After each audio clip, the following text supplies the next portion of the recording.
Hello good morning बच्चों, welcome back in NMS classes. बेटा मैं आपको इस वीडियो में एनसीईआरटी क्लास 11th मैथ्स इसका चैप्टर नंबर 1 स्टार्ट किया हुआ है। सेट्स इसके एक्सरसाइज 1.4 हम कर रहे थे। इसके 3 क्वेश्चन बचे थे 10, 11, 12। इस वीडियो में हम कंप्लीट कर देंगे जिससे कि हमारी पूरी एक्सरसाइज 1.4 हमारी आज कंप्लीट हो जाएगी। ठीक है जी, तो चलिए देखते हैं क्वेश्चन नंबर 10 में क्या बोल रहे हैं। बेटा यहाँ बोल रहे हैं if x is equals to, set bracket का साइन है, इसके एलिमेंट्स दिए हैं ABCD, यानी कि कोई सेट दिया है एक्स जिसके एलिमेंट्स आपको दिए हैं ABCD, और कोई सेट दिया वाई जिसके एलिमेंट्स दिए हैं FPDG। तो आपको क्या फाइंड करना है, x माइनस वाई। बेटा अभी आपको पिछले वीडियो में मैंने x minus y, I want to say that, किसी एक सेट में से दूसरे सेट को माइनस करना सिखाया था। तो क्योंकि हमें सेट x में से सेट y के एलिमेंट्स को माइनस करना है, तो हम क्या करेंगे, पहले सबसे यहाँ पर सेट x के एलिमेंट लिख देंगे। क्या है ABCD। फिर इसमें से माइनस करने हैं सेट y के एलिमेंट्स, तो यहाँ पर सेट y के एलिमेंट्स लिख देंगे, वो क्या है FBDG। ठीक है जी, तो हम यहाँ पर लिखेंगे देयरफॉर x माइनस वाई हमारा क्या आने वाला है। देखिए माइनस कैसे करते हैं बेटा, माइनस करने के लिए सिंपल सी चीज होती है, जिस भी सेट में से आप दूसरे सेट को माइनस कर रहे हो तो आपको खाली ये देखना है कि जो पहले वाला सेट है उसमें कोई भी ऐसा एलिमेंट ना हो जो कि दूसरे सेट में आ रहा है। बाकी दूसरे सेट के एलिमेंट से और कोई लेना देना नहीं होता।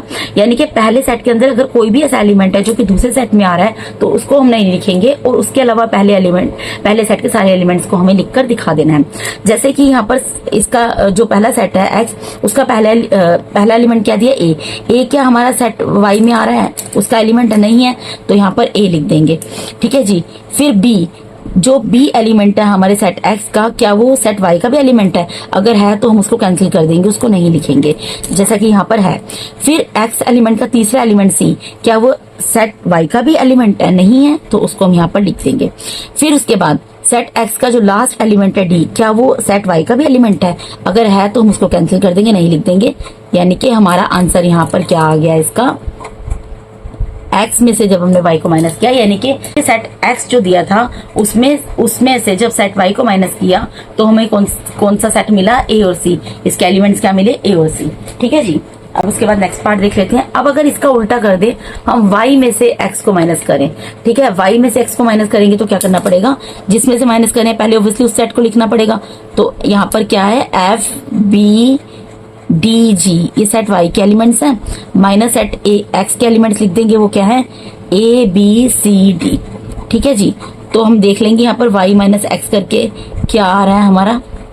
देखो सेट y का पहला एलिमेंट f, क्या वो सेट x का एलिमेंट है? नहीं है, तो वो यहाँ पर आ जाएगा। सेट y का दूसरा एलिमेंट b, क्या वो सेट x का भी एलिमेंट है? तो उसको हम नहीं लिखेंगे। सेट y का तीसरा एलिमेंट d, क्या वो सेट x का भी एलिमेंट है? अगर है तो हम उसको नहीं लिखेंगे। फिर सेट y का एलिमेंट g, क्या वो सेट x का भी एलिमेंट है? नहीं है, ठीक है, तो उसको हम लिख देंगे। तो बेटा बहुत इजी चीज है, जब भी आपको एक सेट में से दूसरे सेट को माइनस करना होता है तो आपको सिर्फ और सिर्फ ये ध्यान रखना होता है कि हमें पहले सेट के सारे एलिमेंट्स लिखने हैं, बस वो एलिमेंट्स नहीं लिखने हैं जो दूसरे सेट में आ रहे हों। अगर कोई भी ऐसा एलिमेंट है जो कि पहले सेट में आ रहा है और दूसरे सेट में भी आ रहा है, उसको हम स्किप कर देंगे, कैंसिल कर देंगे, उसको नहीं लिखेंगे। और बाकी बचे हुए जितने भी एलिमेंट्स है पहले सेट के वो हम लिख देंगे। बाकी दूसरे सेट के बचे हुए एलिमेंट्स हमें कोई लेना देना नहीं होता। ठीक है, तो जब सेट y में से सेट x को माइनस किया मैंने, तो आंसर क्या मिल गया, यहाँ पर आंसर मिल गया हमारा, एक सेट बन गया f और g का जिसके एलिमेंट्स हैं f और g। ठीक है जी, अब उसके बाद तीसरा पार्ट इसका जो देता है इंटरसेक्शन निकालने का बोलता है। तो इंटरसेक्शन बेटा मैंने आपको सिखाया है, x और y का इंटरसेक्शन निकालना है। तो पहले सेट x के एलिमेंट्स लिखेंगे, क्या है ABCD, फिर इंटरसेक्शन का साइन आएगा, फिर y के एलिमेंट लिख देंगे सेट y के, वो क्या है FBDG। ठीक है, अब देयरफॉर x इंटरसेक्शन y क्या होने वाला है हमारा, देख लेते हैं। x इंटरसेक्शन y का सिंपल सा मतलब क्या है, x इंटरसेक्शन y का मतलब यह है कि सेट x और सेट y के कॉमन एलिमेंट्स आपको इसमें लिखने हैं। तो देख लेते हैं कौन से कॉमन एलिमेंट्स हैं। देखिए बेटा सेट x में a आता है, सेट y में नहीं आता, इसको लेंगे नहीं। फिर सेट x में b आता है और सेट y में भी आता है, इसको ले लेंगे। सेट x में c एलिमेंट आता है जो कि सेट y में नहीं आता, इसको नहीं लेंगे। और इसी तरीके से सेट x में d एलिमेंट है जो कि सेट d एलिमेंट को ले लेंगे। d एलिमेंट दोनों सेट में आ रहा है, सेट x में भी आ रहा है और सेट y में भी आ रहा है। और उसके अलावा g एलिमेंट सिर्फ सेट y में आता है, इसलिए उसको भी नहीं लेंगे। यानी कि इसका आंसर क्या आ गया हमारा, b एंड d। यानी कि जब हमने x इंटरसेक्शन y निकाला वो हमारा क्या निकला, b एंड d। ठीक है जी, देखिए इस क्वेश्चन को ध्यान से देखिएगा बेटा। थोड़ा लॉजिक के ऊपर है क्वेश्चन ये, ठीक है। यहाँ क्या बोल रहे हैं, if R is a set of real numbers, अगर आर जो है वो रियल नंबर्स का सेट है, ठीक है, and Q is a set of rational number, और क्यू जो है वो रैशनल नंबर का सेट है, then what is R minus Q. तो आर माइनस क्यू क्या होने वाला है, यहाँ पे हमें पूछा है आर माइनस क्यू, ठीक है। इसको मैं इक्वल्स टू में क्या लिख सकती हूँ, इसको मैं सेट बिल्डर फॉर्म में लिखकर दिखाती हूँ आपको, क्योंकि वही इजी रहेगा। रियल नंबर का अगर हमें लिखकर दिखाना है कि आर जो है वो रियल नंबर को डिनोट करता है, तो सेट बिल्डर फॉर्म में इसको कैसे लिख सकती हूँ, x such that x is a real number.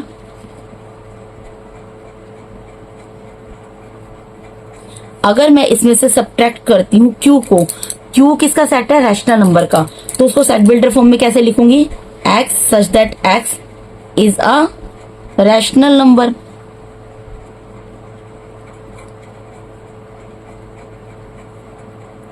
ठीक है। अब आप एक बात देखो बेटा, ये आपको समझ आ गया होगा, हमें यहाँ पर सिंपल सी चीज दी थी कि आर जो है वो सेट है रियल नंबर का और क्यू जो है वो सेट है रैशनल नंबर का। तो आर माइनस क्यू क्या होगा, तो आर माइनस क्यू को, क्योंकि इस तरीके से तो हम नहीं माइनस कर सकते, ठीक है, तो आर माइनस क्यू को मैंने क्या कर दिया, सेट बिल्डर फॉर्म में लिख दिया। आर क्योंकि मेरा रियल नंबर का सेट है तो इसलिए मैंने उसको लिख दिया सेट बिल्डर फॉर्म में, x such that x is a real number, और क्यू मेरा क्योंकि रैशनल नंबर का सेट है तो उसको मैंने सेट बिल्डर फॉर्म में इस तरीके से लिख दिया, x such that x is a rational number. ठीक है जी। अब मुझे आर में से क्यू को माइनस करना है, यानी कि मुझे रियल नंबर में से रैशनल नंबर को माइनस करना है। तो बेटा ये चीज आपको अच्छे से पता होगी, आपने रियल नंबर्स पढ़ना शुरू किया है 9th क्लास में, ठीक है। रियल नंबर में कौन से नंबर होते हैं, रियल नंबर में पहले तो आ जाते हैं आपके रैशनल नंबर्स,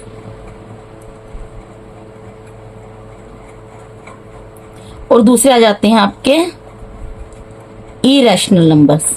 सॉरी हाइड हो गया था बेटा, मैंने यहाँ पर ये लिखा है कि आपने क्लास 9th में पढ़ना शुरू किया है कि रियल नंबर्स कौन से होते हैं, नंबर्स में किस किस तरीके के नंबर इंक्लूड होते हैं। तो रियल नंबर्स में रैशनल नंबर और इरेशनल नंबर्स होते हैं, ये आपने पढ़ा था, ठीक है जी। अब आप बताओ, अगर रियल नंबर्स में से, ये जो रियल नंबर्स हैं इसमें से अगर रैशनल नंबर को माइनस कर देंगे तो क्या बचेगा हमारे पास, इरेशनल नंबर ही तो बचेगा। अगर सपोज यहाँ पर बोलते रियल नंबर में से इरेशनल नंबर्स को माइनस करो तो क्या बचता, रैशनल नंबर बचता, क्योंकि रियल नंबर के अंदर ये दोनों नंबर कंसिस्ट करते हैं, इंक्लूड हैं, रियल नंबर्स के अंदर ही रैशनल नंबर और इरेशनल नंबर आते हैं। तो अगर मैं रियल नंबर में से रैशनल नंबर को माइनस कर दूंगी तो क्या बचेगा, इरेशनल नंबर बचेगा ना, यानी कि देयरफॉर, यहां पर मैं इससे लिख देती हूं, देयरफॉर आर माइनस क्यू क्या आ जाएगा हमारा, x such that x is an irrational number. ठीक है बेटा, इसको ये भी लिख सकते हैं और करके, वैसे ऐसे लिखकर दिखाना है आपको, लेकिन ये भी लिख सकते हो R minus Q is equal to T. Answer T होता है, टी बोला जाता है इरेशनल नंबर्स को डिनोट किया जाता है टी से, जैसे रियल नंबर्स को आर से डिनोट किया जाता है, रैशनल नंबर को क्यू से डिनोट किया जाता है, इसी तरीके से टी से डिनोट किया जाता है इरेशनल नंबर्स को। ठीक है जी, आई होप आपको क्वेश्चन समझ आ गया होगा। मूव करते हैं क्वेश्चन नंबर 12 की तरफ। लास्ट क्वेश्चन है इस एक्सरसाइज का, ध्यान से समझ लेना बेटा, थोड़ा ध्यान देना। यहाँ पर क्या बोल रहे हैं, state whether each of the following statement is true और फॉल्स, जस्टिफाई योर आंसर। आपको ये बताना है स्टेटमेंट सही है या गलत है, और आपको अपने आंसर को जस्टिफाई भी करना है। ठीक है जी, अगर सही है तब भी जस्टिफाई कीजिए, गलत है तब भी जस्टिफाई कीजिए कि आप इनको सही किस बेस पर बोल रहे हैं और गलत किस बेस पर बोल रहे हैं, तो आपको रीजन देना है। ठीक है जी, तो यहाँ पर पहला पार्ट दिया है, इसमें एक सेट दिया है जिसके एलिमेंट्स दिए हैं 2 3 4 5, दूसरा सेट दिया जिसके एलिमेंट दिए 3 6। ये क्या डिसजॉइंट सेट है, देखो बेटा डिसजॉइंट सेट मैंने आपको बताया था, कोई भी दो सेट अगर हम उनके बीच में इंटरसेक्शन निकालते हैं, ठीक है, और अगर वो इक्वल्स टू 5 आ जाता है तो वो डिसजॉइंट सेट होता है, अदरवाइज वो डिसजॉइंट सेट नहीं होता। तो इसका मतलब क्या निकलता है कि जो हमें सेट दिया है पहला और जो दूसरा सेट दिया है हमें, इसका हमें इंटरसेक्शन निकालकर चेक करना पड़ेगा। तो जब मैं इनका इंटरसेक्शन निकालूंगी तो इनका इंटरसेक्शन क्या निकल रहा है, आप देखो यहाँ पर इनका इंटरसेक्शन क्या निकलेगा। इंटरसेक्शन का मतलब भी आपको मैंने बताया था, इंटरसेक्शन का मतलब होता है कॉमन एलिमेंट। इन दोनों के अंदर कौन सा एलिमेंट आपको कॉमन नजर आ रहा है, देखो 2 पहले सेट में है दूसरे में नहीं है, कॉमन नहीं है। 3 लेकिन पहले सेट में है दूसरे में भी है, ठीक है। 4 पहले सेट में दूसरे में नहीं है, 5 पहले सेट में दूसरे सेट में नहीं है, और 6 दूसरे सेट में पहले सेट में नहीं है। लेकिन कॉमन एलिमेंट निकला तो सही, क्या निकल गया, 3 निकल गया।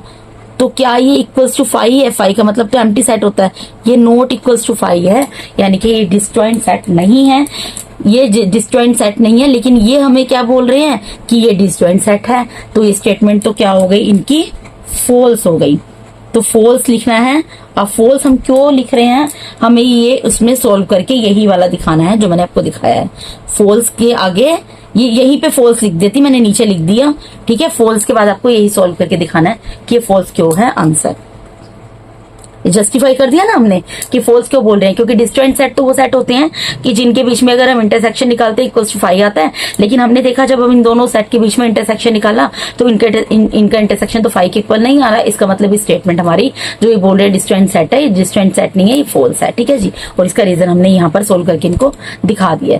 अब दूसरा पार्ट है, इसमें पहला सेट है, इसके एलिमेंट्स है AEIOU, दूसरा सेट है इसके एलिमेंट है ABCD आर डिस्जॉइंट सेट। क्या ये सेट डिस्जॉइंट है बेटा? आप देखकर ही पता लगा सकते हो। देखो इसके अंदर पहले सेट में एलिमेंट A है, वो दूसरे सेट में आ रहा है, ठीक है जी, यानी कॉमन एलिमेंट है। बाकी एलिमेंट मैच नहीं कर रहे, लेकिन एक एलिमेंट तो मैच कर रहा है, यानी कि इक्वल्स टू 5 नहीं है ना, लेकिन हमें कर दिखाना पड़ेगा। तो ये स्टेटमेंट भी फॉल्स है, ठीक है। ये लोग गलत बोल रहे हैं, क्यों है फॉल्स? क्योंकि देखो हम इनका यहाँ पर दोनों सेट का इंटरसेक्शन निकाल कर दिखाते हैं। पहले सेट का इंटरसेक्शन निकालते हैं दूसरे सेट के साथ, तो जब इनका इंटरसेक्शन निकाला तो इक्वल्स टू आ गया सेट A, ठीक है, which is not equals to 5, इसलिए ये स्टेटमेंट इनकी फॉल्स है, ठीक है जी। इसका थर्ड पार्ट बेटा क्या बोल रहे हैं, यहाँ पर पहला सेट दिया जिसके एलिमेंट दिए 2, 6, 10, 14, दूसरा सेट दिया जिसके एलिमेंट दिए 3, 7, 11, 15 आर डिस्जॉइंट सेट। क्या ये डिस्जॉइंट सेट है बेटा? आप यहाँ पर खुद ही कंपेयर कर लो, क्या ये डिस्जॉइंट सेट है? ये स्टेटमेंट ट्रू होगी, क्योंकि देखो 2, 6, 10, 14 पहले सेट के एलिमेंट है और दूसरे सेट के एलिमेंट एकदम अलग है। दोनों सेट के एलिमेंट का अगर हम इंटरसेक्शन निकालते हैं कुछ भी कॉमन नहीं निकलेगा, तो ये स्टेटमेंट ट्रू है। लेकिन ये तो मैंने ओरल आपको बोल दिया, हमें कर दिखाना पड़ेगा। तो कर कैसे दिखाएंगे? पहला सेट लिखेंगे, इंटरसेक्शन का साइन लगाएंगे, दूसरा सेट लिखेंगे, जो भी एलिमेंट से लिख देंगे, इक्वल्स टू 5, ये 5 के इक्वल है आंसर, इसलिए स्टेटमेंट हमारी ट्रू है, ठीक है जी। उसके बाद लास्ट पार्ट है बेटा, यहाँ पे क्या बोल रहे हैं, पहला सेट है उसके एलिमेंट दिए हैं 2, 6, 10, दूसरा सेट है उसके एलिमेंट दिए 3, 7, 11। ये डिस्जॉइंट सेट है। क्या ये डिस्जॉइंट सेट है? आप खुद ही देख लो। देखो बेटा पहले सेट के एलिमेंट दूसरे सेट के एलिमेंट एकदम अलग हैं, यानी कि ये इक्वल्स टू 5 आएगा, इसका इंटरसेक्शन दोनों सेट का। ये स्टेटमेंट ट्रू है, लेकिन बोलने से नहीं होता, कर दिखाना पड़ता है। तो कर देते हैं, पहले सेट के तीनों एलिमेंट लिख देते हैं, इंटरसेक्शन का साइन लगाते हैं, दूसरे सेट को लिख देते हैं, इसके एलिमेंट्स लिख देते हैं, इक्वल्स टू दिखा देते हैं, ये 5 के इक्वल आ रहा है। तो यानी कि ये जो स्टेटमेंट इन्होंने बोली है कि ये दोनों सेट जो है डिस्जॉइंट सेट है, ये एकदम सही है, ठीक है जी। तो इसके साथ ही बेटा आपकी एक्सरसाइज 1.4 होती है आज कंप्लीट। तो इसके साथ ही बेटा मैंने यहाँ पर आपको NCERT class 11th maths chapter number 1 sets इसकी एक्सरसाइज 1.4 से क्वेश्चन नंबर 10, 11, 12 पूरा कंप्लीट करा दिया। इसके साथ ही आज हमारी एक्सरसाइज 1.4 यहाँ पर पूरी कंप्लीट होती है। बेटा अगर आप मेरे चैनल पे नए हैं, पुराने भी हैं, और अगर आप लोगों को मेरा टीचिंग मेथड अच्छा लगता है, और अगर अभी तक आप लोगों ने मेरे चैनल को सब्सक्राइब नहीं किया है तो मेरे चैनल को सब्सक्राइब कीजिए, वीडियोस को लाइक कीजिए, ठीक है जी, अपने फ्रेंड्स जीवन के साथ शेयर कीजिए। And thank you so much for watching my videos बेटा। God bless all of you. Thank you so much once again.